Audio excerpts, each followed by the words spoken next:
Je m'appelle Dave Dexter, je suis le directeur de CERT. Nous sommes à CERT depuis 7 ans. J'ai arrêté de compter après 5 ans. Et lorsque je suis arrivé à CERT, je ne venais pas de l'éducation, je venais des affaires, du monde des affaires de l'industrie.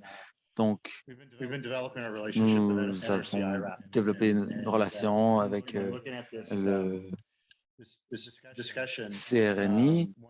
Donc, quand je regarde cette discussion, en fait, ça allait au-delà d'un énoncé des travaux pour les IV. Donc, avec le CRNC, oui, on travaille, oui. Donc, je crois que ça va peut-être vous donner des idées de ce qui peut être fait. Et dans cette séance, vous aurez beaucoup de...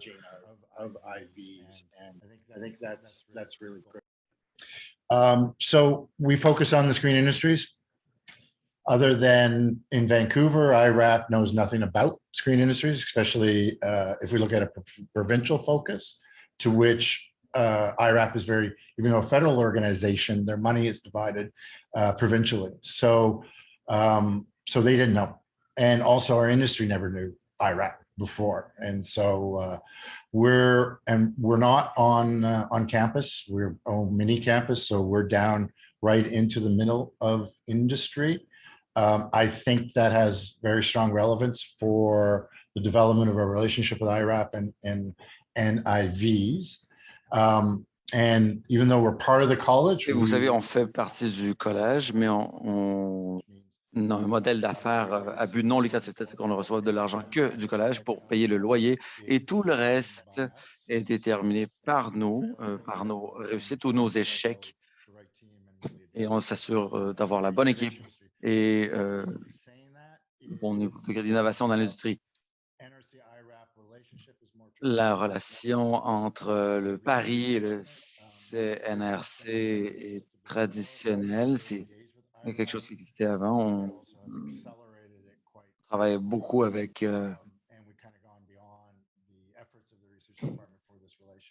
IRAP, mais on est allé au-delà des premières étapes de notre relation. Donc, c'est sûr qu'on a une vitesse normale dans la recherche. On s'est constitué en 2015 et on s'est penché sur notre champion dans le Paris. On a fait notre premier CTO en 2016, en 2017. On a continué, on a beaucoup appris. On a beaucoup appris de visites interactives ici au Paris avec le CNRC. On faisait des projets de recherche, mais un des facteurs essentiels, c'est qu'on avait besoin d'un champion dans Paris et faire monter cette personne. Donc, ce qu'on a réussi à faire. Donc, on était embauché en...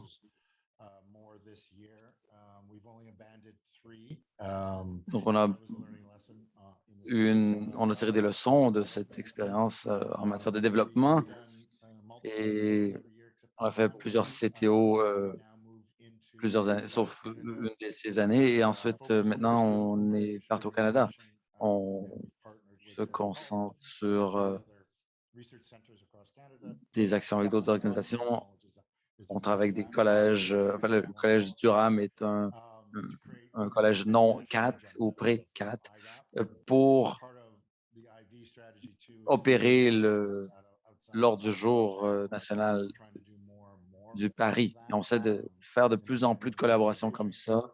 Et la COVID nous a aidés aussi dans ce mode virtuel où les gens comprennent qu'ils n'ont pas besoin d'être complètement local pour faire des visites sur place. Mais oui, on a ajouté une connexion virtuelle dans nos actions.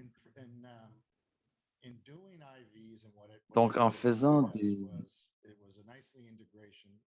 into our sales cycle. So which means we were getting so bogged down in engagement with SMEs in the sense of when do we make our first buck? And also how do we get them there? So the cost what I call the cost of sales was quite high to get them to their first NSERC engage or their first grant, or even getting them to understand what fee for research is all about and putting a dollar on the table. So the interactive visit was used as a very effective tool to start the working together arrangement. The second is we want. Donc, les outils sont en fait, font partie de notre cycle d'engagement avec les PME. Donc, on a 2 réunions, ensuite 2 réunions gratuites, et ensuite ils doivent nous rémunérer pour le service. Ensuite, on fait des visites interactives préparées. Ensuite, on essaie de surmonter les défis précoces. Et ensuite, on détermine comment on va poursuivre notre relation. Dans ces réunions, on a tendance à avoir des visites interactives. On essaie de les aider à apprendre en leur donnant des exemples de visites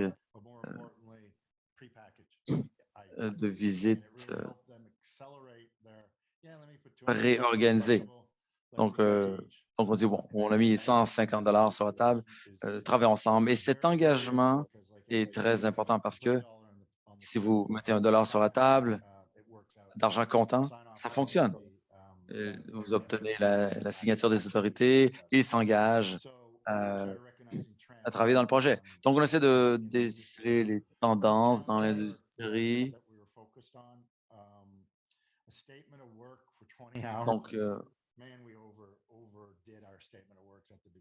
Donc, on fait nos énoncés de travail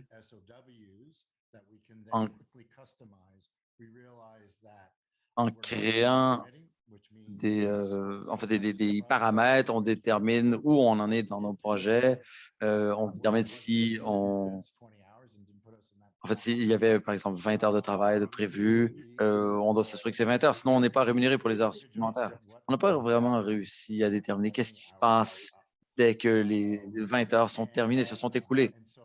Et en organisant d'avance et en créant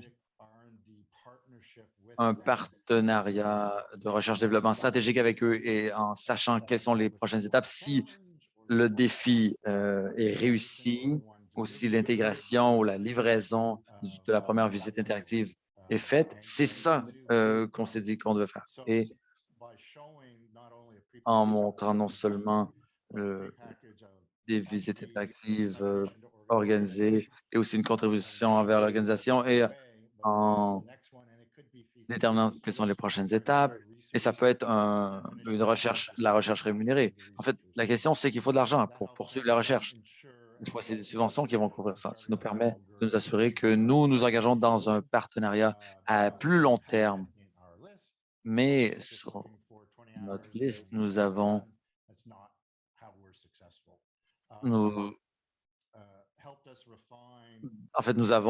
déterminé que, en fait, ce n'était pas le nerf de la guerre. Le nerf de la guerre, c'est avoir le bon partenaire. La pandémie nous a apporté un mode de travail virtuel. Bon nombre d'industries ont du mal et se rendent compte qu'elles ont besoin de nous dans cette industrie. Donc maintenant, nous avons l'avantage, la voie libre pour démontrer que nous sommes un partenaire essentiel, et ça nous permet, nous, d'avoir un plus grand choix de partenaires potentiels et de choisir les bons partenaires. C'est encore une fois, comme chez tout le monde, nos ressources sont limitées. Et la dernière chose, c'est qu'il faut réduire les coûts pour s'entendre sur un modèle de visite interactive pour que le client puisse être sur les rails rapidement dans ce projet. Donc, après la deuxième réunion et la visite interactive, on a vraiment réduit le processus. Le coût de nos activités a diminué parce que c'est seulement 20 heures. Et si on passe plus de temps, si on dépense de l'argent au-delà de ces 20 heures, lorsqu'il n'y aura pas d'entente, eh bien, ça ne vaut pas la peine de s'engager sur cette voie. Ce qu'on a fait, on a créé un processus préparé. En fait, ce n'est pas simplement un énoncé des travaux. Nous avons passé beaucoup de temps à éduquer les ITA. On les a rencontrés pour la plupart. On a rencontré les patrons des patrons, mais nous avons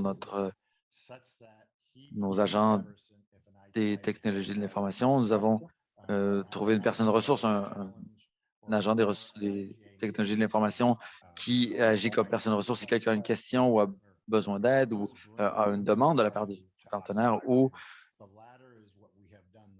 si on a besoin de son aide pour amener un partenaire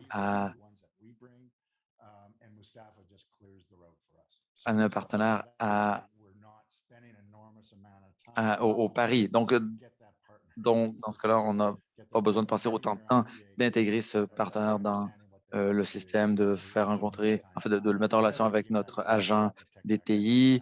En fait, l'agent des TI fait beaucoup de travail pour Tech Accès. Je ne montrerai pas la vidéo ici, mais c'est une vidéo qui montre comment on essaie d'éduquer les personnes qui vont faire les visites. En fait, on n'a pas utilisé certains termes ici pour des questions juridiques, mais comment pouvons-nous éduquer sans interagir? Encore une fois, ça diminue la quantité d'heures pour réaliser une visite interactive. Donc, le centre partenaire est essentiel. Donc, j'ai 12 chercheurs à temps plein avec nous et les chercheurs principaux. Je ne veux pas qu'ils participent à ce processus. Ce n'est pas de leurs affaires et ce n'est pas à eux d'évaluer si un partenaire peut apporter une valeur. En fait, ce n'est pas leur travail.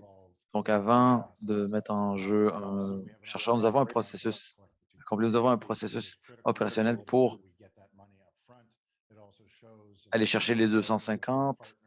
C'est essentiel d'avoir cet argent d'avance, nous assurer que tout fonctionne. Et ensuite, Kristen, qui est notre agent technologique principal, qui reprend le relais et qui fait la suite des choses avec l'organisme. J'appelle ça le modèle shampoing.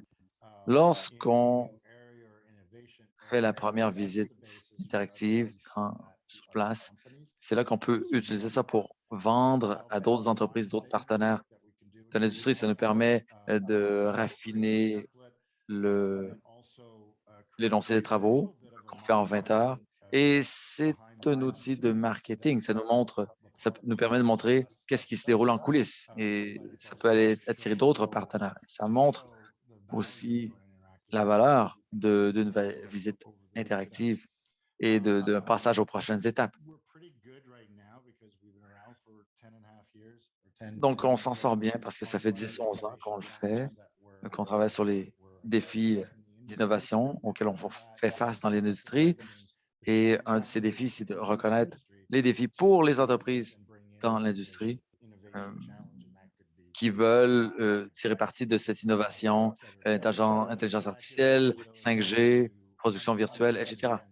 Et aussi, on comprend qu'il y a des joueurs dans l'industrie qu'on peut représenter de façon, enfin, à qui on peut expliquer assez clairement quelles seraient les premières étapes pour eux. Et si vous avez de l'argent, bien, vous n'avez pas besoin de nous le demander. Vous nous appelez et c'est réglé, on va vous aider, oui. Et ensuite, on essaie de faire en sorte que les négociations en partenariat ne s'étirent pas. Il faut conclure une entente rapidement. Donc, il ne faut pas en fait, que le processus décisionnel prenne trop de temps. Oui, on va soutenir l'organisme lorsqu'ils viennent à la table, mais on va aussi leur dire qu'ils ont perdu leur place parce qu'ils ont attendu trop longtemps. Donc, on utilise les visites interactives préparées. On les utilise comme un outil pour obtenir les fonds et lancer le processus avec le partenaire. Parce que souvent, ce qu'ils font, ces partenaires, ils vont réviser, examiner où se trouve la technologie, où se trouvent les autres partenaires, où se trouve l'innovation. C'est un exemple ici de la terminologie qui est beaucoup utilisée dans nos énoncés des travaux et dans nos défis d'innovation euh, lors des visites interactives. On se concentre beaucoup sur notre innovation en matière de production virtuelle, sur l'exploration, en fait, l'exploration et la validation compose en grande partie nos visites interactives préparées, surtout parce que c'est très difficile pour nous de fournir des choses qu'on doit coder, etc. Ou de produire une preuve de concept en profondeur. On peut faire des preuves de concept rapidement, mais ces 20 heures s'écoulent très rapidement. Et 1 heure sur ces 20 heures sert à nous préparer au prochain énoncé des travaux. On ne peut pas toujours faire une deuxième visite interactive avec la même entreprise ou avec le PDG. Ou ça nous sert aussi à nous déplacer, à faire une transition vers le prochain projet d'innovation qu'ils veulent faire. Donc, ce ne sont pas 20 heures, mais 19 heures. Donc, on veut s'assurer qu'il n'y a pas d'écart. En fait, on essaie de ne pas avoir d'écart dans nos modèles entre notre premier projet et notre second projet. Encore une fois, cet écart consiste à passer du temps dans la rédaction d'une demande de subvention, la préparation des prochaines étapes, la planification. Ça prend du temps, ça coûte de l'argent. Et ça nous coûte, oui, en effet, de l'argent. Il faut payer un chercheur pour faire ça. On essaie de réduire ce temps et ces coûts pour les partenaires de l'industrie pour pouvoir nous rendre directement dans l'effort de R&D avec le partenaire. Donc, en 2017, en fait, ça fait 4 ans qu'on fait ces expériences. Mais encore une fois, ça fait un filtrage des protocoles d'entente qu'on veut faire ou des ententes de principe qu'on veut conclure. Donc, on ne perd pas de temps, on ne dépense pas d'argent supplémentaire de nos fonds pour faire cette première étape essentielle dans la conclusion d'un partenariat. Et ça nous met sur la voie pour que aller chercher les entreprises, des partenaires. Et aussi, au cours des dernières années, on a vu que ces entreprises obtiennent leurs propres fonds du pari. Et des fois, on parle de 500 000 $. Et ça fait partie de notre stratégie que de faire ça, de faire en sorte que ça se produise. Parce que s'ils obtiennent ces fonds, nous voulons qu'ils utilisent une partie de cet argent pour notre travail. Donc, ça élargit notre partenariat avec eux. Donc, c'est un aperçu succinct. Ça me fera plaisir de vous remettre cette présentation. On pourra en parler dans les détails, mais aussi, on passera je répondrai à vos questions. Ça me fera plaisir de vous remettre ce document et tout ce qu'on a fait avec le Paris et le CNRC. Merci.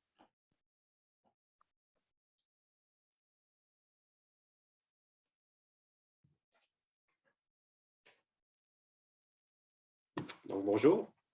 J'imagine que les gens voient mon écran. Bonjour, je m'appelle Nicolas Giguère. Je travaille au Centre de métallurgie du Québec depuis maintenant 12 ans. Donc, depuis 2009, je suis maintenant le directeur de la recherche, directeur adjoint, on pourrait dire. Donc, aujourd'hui, tout ce que je voulais présenter, c'est très rapidement, en fait, c'est des études de cas. Qu'est-ce qu'on fait avec 20 heures? Qu'est-ce qu'on peut faire dans un package d'environ 5 000 $, on pourrait dire, pour une visite interactive? Donc, pour nous, ces visites-là, c'est vraiment un premier contact là, avec les PME. Ce n'est pas nécessairement pour des projets là, de recherche, mais ça peut vraiment déboucher vers des projets de recherche. On peut parler de développement de produits, de support technique, mais les projets que j'aime le plus, c'est quand on voit que c'est un début de projet qu'on va pouvoir probablement éventuellement aller virer dans un projet de recherche impliqué comme un Engage au CRSNG. Donc, comme vous le savez, ça nous paye environ 20 heures. Mais maintenant, ce qui est nouveau, parce que quand j'ai commencé au CMQ en 2009, on avait déjà ce programme-là pour le Québec, mais c'était seulement 20 heures. Donc, c'était du conseil, de la recherche sur le web. Mais maintenant, on peut aller un peu plus loin en faisant des essais au laboratoire.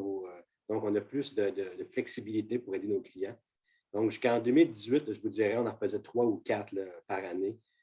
Présentement, depuis 2019, c'est une vingtaine, on en a 20 de réalisés. Présentement, là, depuis le 1er juillet, j'en ai 8 en cours.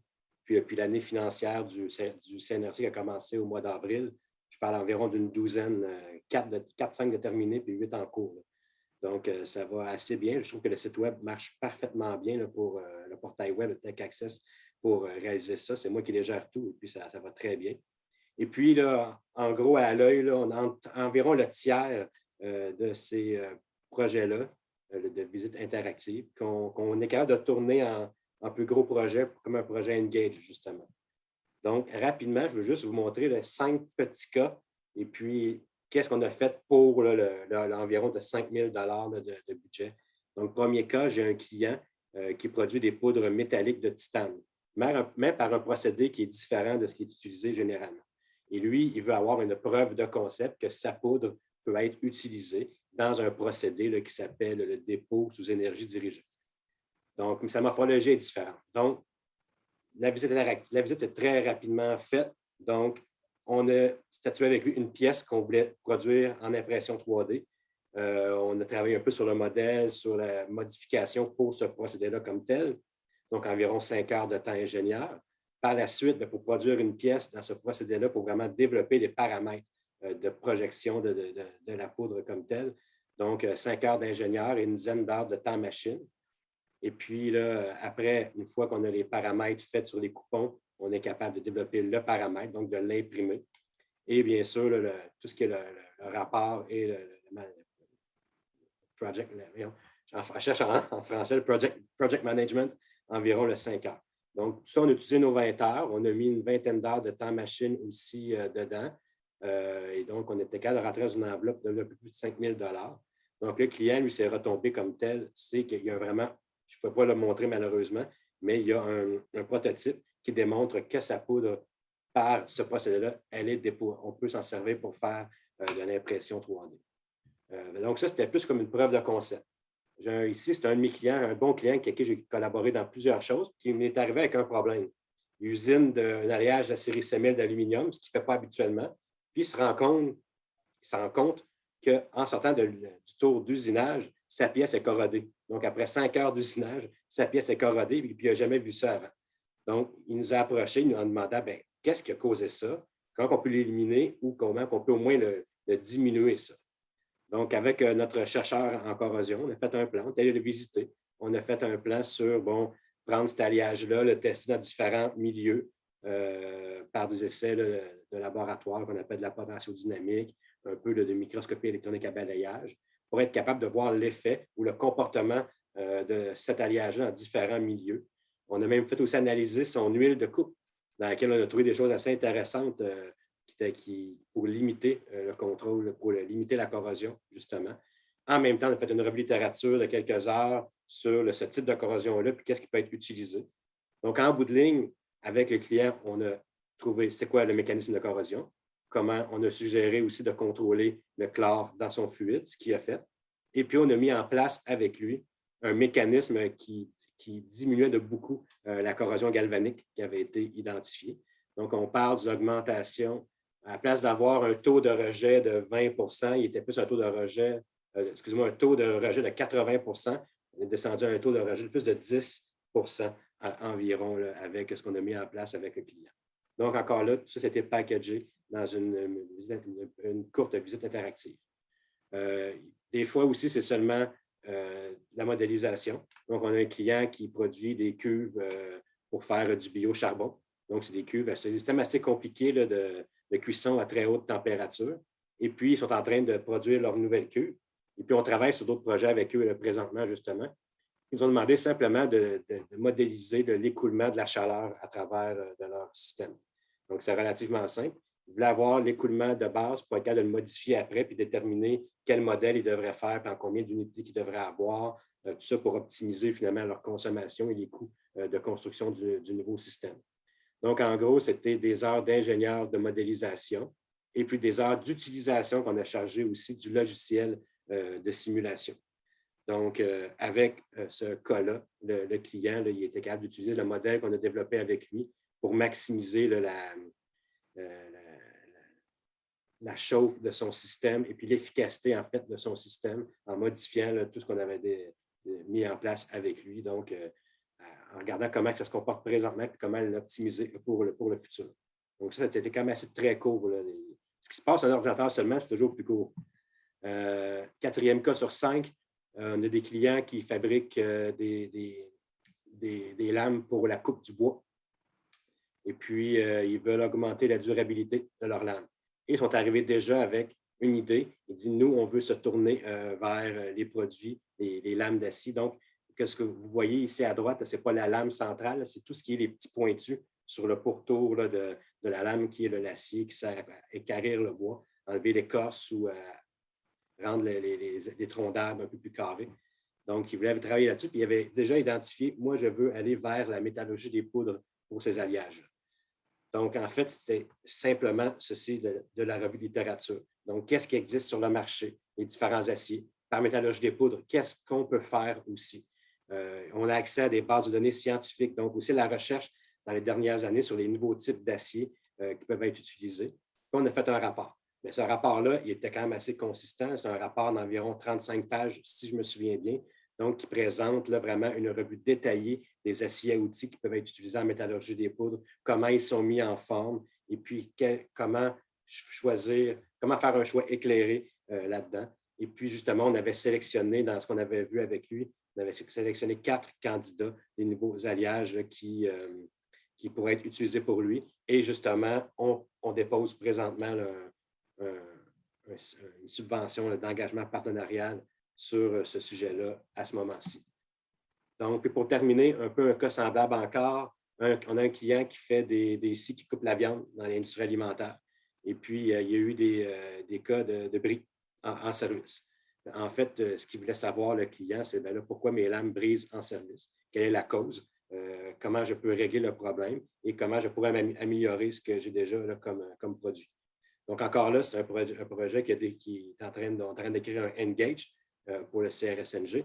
Donc, encore là, on a eu 15 heures de temps pour l'ingénieur pour faire l'observation, l'analyse, une courte revue de littérature sur le sujet, parce qu'on n'est jamais des experts dans tout en même temps, donc il faut toujours un peu aussi se remettre dedans.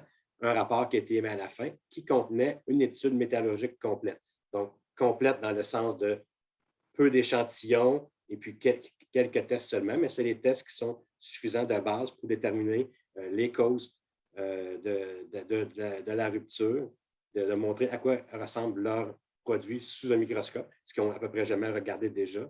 Et puis, une fois que les causes ont été identifiées, vers quoi on devrait aller pour avoir des matériaux plus résistants ou plus utiles pour l'application. Donc, c'est tout ce que j'avais à vous présenter aujourd'hui. Donc, excusez-moi, le client, ce qu'il y a eu, c'est vraiment, encore là, c'est un rapport. C'est un peu un rapport d'expertise, mais avec des recommandations pour un projet de recherche futur à l'intérieur. Donc, puis, comme ça, sur les 5 que je vous ai présentés, ces 5 cas récents, il y en a 2 qui sont allés vers le Engage, donc environ 40 parce que pour nous, c'est le fun d'aider les clients avec ce programme-là, mais ce qu'on veut, c'est les amener plus loin dans la recherche et qu'ils soient des clients là, à long terme avec nous aussi. Donc, je vous remercie pour votre écoute.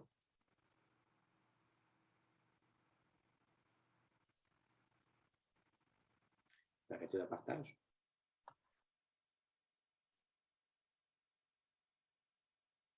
Merci, Nicolas. So I'm gonna share my. Merci, Nicolas. Je vais afficher mon écran.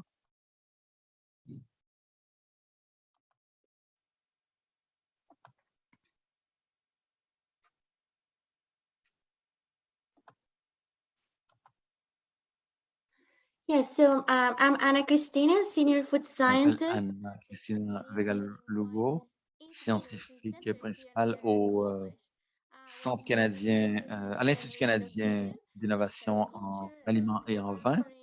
Nous travaillons en fabrication, en aliments et en boissons. C'est ce sur quoi nous allons ma présentation va porter aujourd'hui. Donc, nous créons des recettes, la préparation d'aliments et de boissons. Nous faisons des études, évidemment, des analyses d'aliments. Et ici, vous voyez des images de nos installations. Nous avons un laboratoire et une usine de production de boissons d'aliments. Nous avons une grande superficie, ainsi que des outils technologiques très avancés. Nous avons des cuisines et nous avons en fait des chercheurs qui travaillent avec nous. C'est ce qui nous sommes et c'est ce que nous faisons. Donc, brièvement, parlons des visites interactives. Donc, les visites interactives font partie intégrante de notre projet de recherche. En fait, donc pour nous, la visite interactive est comme une, en fait, c'est comme une étincelle qui va ensuite créer un incendie. Donc, cette étincelle, ça peut être une demande d'étude, une demande de financement, ça peut être une étude, ça peut être une évaluation, ça peut être une analyse des risques des partenaires de l'industrie en matière d'investissement. Et aussi, cette étincelle peut être un outil d'affectation. Parfois, les clients viennent nous voir, nous disent qu'ils veulent utiliser tel ingrédient dans tel aliment. Et ensuite, on fait une évaluation en laboratoire et pour déterminer s'ils peuvent utiliser ces aliments. Donc, ça nous permet de les orienter dans leur projet de recherche. Et pour ce qui est des projets de recherche que nous avons exécutés au cours des dernières années, comme a dit mon collègue, nous faisons des énoncés des travaux, nous passons quelques heures pour justement ce que Nicolas Giguère a dit, quelques heures pour une revue de la littérature, quelques heures pour des analyses et quelques heures pour la production de rapports. Donc, nous rencontrons notre partenaire, nous les aidons dans le ficelage de leur projet et nous essayons de créer justement des projets qui vont mener à des projets plus vastes. Donc, j'ai des exemples des projets que nous avons exécutés et qui ont donné lieu à des projets en fait plus vastes. Donc, parfois, les clients nous disent, bon, j'ai fait une visite interactive, mais j'ai besoin de services parce que je veux que ça se termine le plus vite possible. Donc, ça se déroule également. Donc, parfois, c'est ça l'étincelle qui lance les choses. Je veux montrer quelques sortes d'évaluations que l'on fait. On peut faire une preuve de concept très succincte, donc une évaluation des ingrédients, de la formule, des processus euh, de transformation des aliments. Des fois, on leur dit, vous devez faire non seulement un projet de recherche parce que votre produit n'est pas tout à fait prêt pour une mise à l'échelle. Donc, vous devez commencer à zéro. Il faut revenir à la formulation et ensuite faire cette évaluation et bien comprendre ce qu'il y a dans votre produit. On essaie d'orienter le client dans ce processus. Ensuite, on, on- on travaille beaucoup sur la salubrité alimentaire, ou des fois, des fois, il y a des traitements à la chaleur qui sont impératifs pour la salubrité alimentaire. Des fois, le client dit, oui, j'ai regardé ça sur Google, ça dit que on peut faire ça, c'est comme le lait, pas de problème. Non, c'est pas vrai. Chaque aliment est différent. Donc, il faut faire une évaluation précise. Donc, les évaluations, les visites interactives sont très importantes dans ce type de projet. Des fois, il y a des clients qui veulent parler à quelqu'un, ils veulent mettre à l'échelle le produit. On leur dit, attendez, calmez-vous, il faut faire une évaluation d'abord et avant tout. Peut-être que vous devez déterminer certains éléments avant qu'on passe à l'action. Et c'est là qu'on entre en jeu, qu'on fait la visite interactive. Ils se rendent compte qu'ils ont besoin de ce projet de recherche avant. Donc, c'est à quoi servent nos évaluations. Voici quelques étapes quelques catégories de visites interactives. On fait des conceptions expérimentales, hum, on fait des planifications de conception, des analyses de la littérature pour obtenir de l'information technique et autres. Et on passe ce temps ensuite pour faire des recherches sur les ingrédients et ensuite on produit un rapport, quelques heures pour le rapport. Des fois, on leur dit il faut du temps. Pour faire ce que vous voulez faire, il faut plus de temps, plus d'efforts pour voir quelle serait la meilleure approche dans votre projet de recherche. Est-ce qu'il faudrait faire un projet pilote ou une étude, en fait, une autre sorte de recherche? Aussi, il faut faire de la recherche de marché. C'est essentiel. Des fois, c'est une très bonne idée, mais pouvez-vous vraiment vendre ce produit? Pouvez-vous vous positionner dans le marché? Donc, il faut faire des analyses de marché pour déterminer s'il y a un potentiel dans leur projet, s'il y a du potentiel de commercialisation. Donc, des fois, ce sont des exemples de choses qu'on fait. On fait des analyses des ingrédients. Parfois, le client, les ingrédients disent, ah, j'achète les ingrédients à Costco. Eh bien, peut-être que vous pourriez le produire. Qui est votre fournisseur? Où pouvez-vous procurer ces ingrédients? Des fois, ils ont besoin de soutien en mise à l'échelle. Des fois, tout est prêt, mais ils ont besoin d'aide pour, en fait, entrer en production. Donc, on leur dit, vous voyez, votre produit est fantastique au niveau du service alimentaire, mais vous devez travailler pour le rendre, le mettre à l'échelle ou le mettre à une échelle de production industrielle. Donc, on essaie de leur faire comprendre, leur expliquer ce qu'ils doivent faire. Et ça devient un projet de recherche également. Et ensuite, on offre un soutien en co-transformation. On les aide à mettre à l'échelle leur production. C'est des choses qu'on fait. Because that also brings comfort to the ITAs when we do the Et interactive ça, business. c'est un des éléments les plus importants parce que des fois, ils nous disent, pouvez-vous faire une analyse de marché sur ce projet? That is $50,000 or Des $100,000. fois, avec 50 000 100 000 on leur dit oui, bien sûr. Ils veulent vraiment, ils mettent l'argent sur la table, ils veulent vraiment qu'on les aide à mettre les choses à l'échelle. Et cet argent est utilisé par notre service pour leur fournir justement nos services. Donc, ici, un client est venu, il voulait élaborer un, un aliment. En fait, on voulait créer de la farine sans gluten. Donc, ils avaient, par exemple, si on veut faire des biscuits, on peut faire des biscuits avec une farine avec gluten ou sans gluten. Donc, c'était un défi. Évidemment, on a passé plusieurs heures en consultation. On a créé un rapport pour analyser, en fait, on a analysé les ingrédients pour déterminer si on pouvait euh, leur permettre en fait, de mieux connaître la fonctionnalité des amidons et des autres ingrédients, déterminer, en fait, qu'est-ce que ça voulait dire que d'avoir une farine sans gluten? Est-ce que la farine pourrait être maniée aussi facilement que la farine avec gluten? On a fait toutes ces études. Et donc, c'est une histoire à succès. Voici le client. Et, et en fait, c'était une histoire à succès. Où je,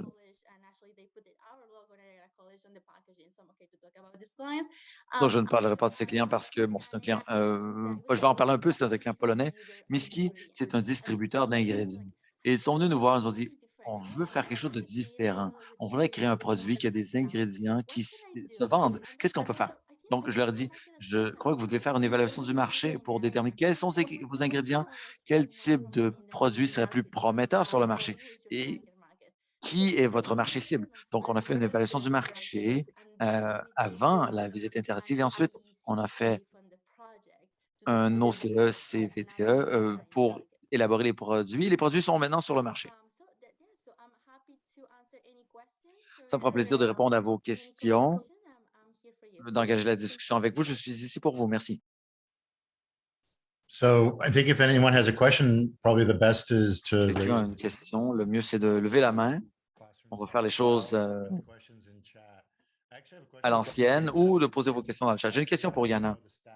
Je ne sais pas si vous connaissez les statistiques, mais pour les visites interactives que vous avez faites, pouvez-vous nous donner le pourcentage de projets qui sont passés à un autre projet de recherche? Je dirais qu'au début, les premières visites, 20 se rendaient dans des projets de recherche. À l'heure actuelle, à chaque année, parce que maintenant nous avons, en fait, les gens comprennent les choses et ils planifient d'avance. L'an dernier, en 2021-22, je dirais que 90 des visites interactives devenaient, en fait, passer à un projet supérieur. Et il y en a beaucoup qui le font. Est-ce que c'est dû à votre façon de structurer les ententes de visite interactives? Oui, exactement, le travail préparatoire. Donc, je crois que il faut faire avant, on faisait une évaluation du marché avant, mais maintenant, on sait qu'après cette évaluation du marché, il y aura un projet d'élaboration de produits. Donc, maintenant, les clients sont en mesure, en fait, ils comprennent les bienfaits de tout ça et de projets supplémentaires. Ils sont en mesure de s'engager dans un projet supplémentaire. Ils comprennent les bienfaits et ils veulent le faire. Nicolas, voulez-vous faire un commentaire? Excusez-moi, mon français est tout à fait inexistant. Je suis très surpris et je trouve ça vraiment intéressant de voir 90 de taux qui s'en va vers la recherche. Nous, je ne pense pas que ça pourrait être faisable. On s'en sert vraiment, vraiment pour des petits projets. Oui, on est capable de tourner ça là, en plus grand, mais on fait environ 25 engage par année. Mais maintenant, c'est vraiment, maintenant, là, depuis la dernière année financière, depuis 6 mois, là, je vous dirais que quand on a un nouveau client, c'est le plan.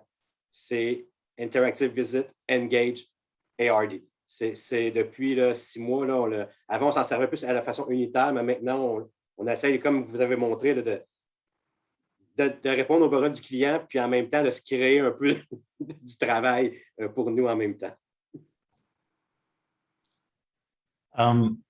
Just maybe it's actually a show of hands, everybody in Oui, here. j'aimerais vous demander de lever la main si vous avez fait une étude de marketing dans une visite interactive et en fait, quelque chose que vous pouvez réutiliser ou que vous pouvez envoyer au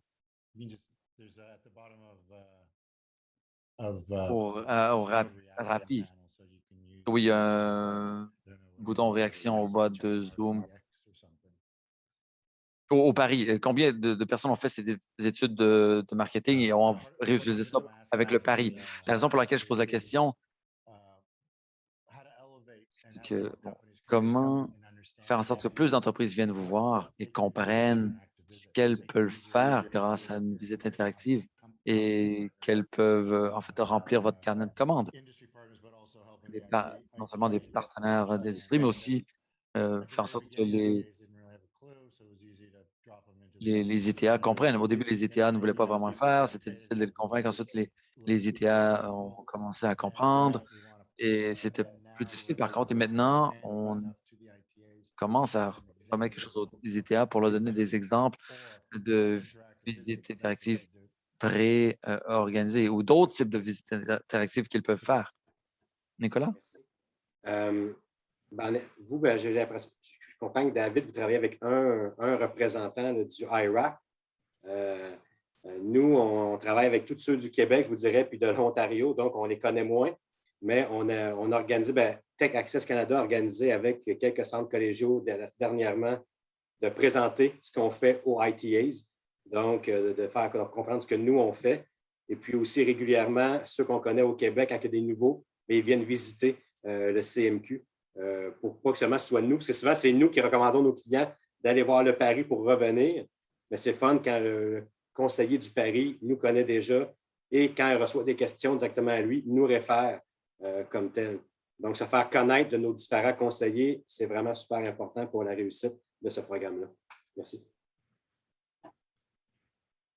And I think we're at 3:15 right now. Je crois qu'il est 3h15. Évidemment, ça passe très vite, extrêmement vite. Yeah, no, go ahead. Oui, allez-y. Non, allez-y, Anna. Go ahead. Non, allez-y, je vous laisse parler.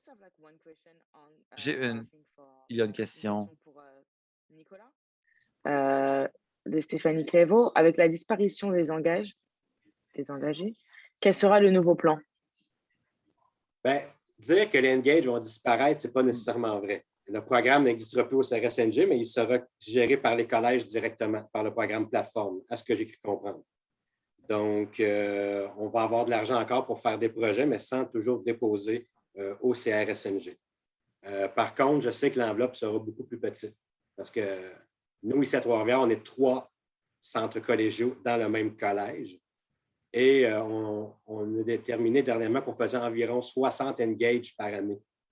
Donc, à 25 000 ça fait quoi? Ça fait à peu près 1,5 million de dollars juste en engage. Donc, pour l'instant, ça va être avec le programme plateforme. Sinon, ici au Québec, là, on a aussi tous les programmes. On peut aller au Paris directement, que le client gère lui-même. On peut aller avec aussi Investissement Québec, qui paye environ la moitié de la facture totale aussi. Et d'autres projets. Mais c'est sûr que ça va être un peu plus difficile, mais avec l'enveloppe qui est consacrée à chaque collège, à ce que moi j'ai pu comprendre en parlant avec mon patron, on devrait être capable de sortir pas mal de engage, mais en effet, il va falloir que les clients probablement qu'ils payent un peu plus que ce qu'ils payent présentement pour pouvoir faire de la recherche avec nous. En effet. Très bien. Merci, Nicolas. And just to finish, Anna, if you want to Et add pour something. terminer, Anna, voulez-vous ajouter quelque chose? No, I'm good. Non, je n'avais rien à ajouter. En fait, je voulais simplement dire que certains clients, parfois, sont nouveaux, mais dans mais ils vendent, ils produisent et tout, mais ils n'ont pas de représentants au Paris et c'est là que le on devient essentiel. On fournit des conseils et ça devient un bon outil pour que les ITA fassent de ses clients des clients, en fait, pour qu'ils les fidélisent. Perfect. Well, thank you. I don't think we have any Merci. Je ne crois pas qu'il y ait d'autres questions. Oh, from une dernière question Nicolas in the chat. pour Nicolas dans le chat.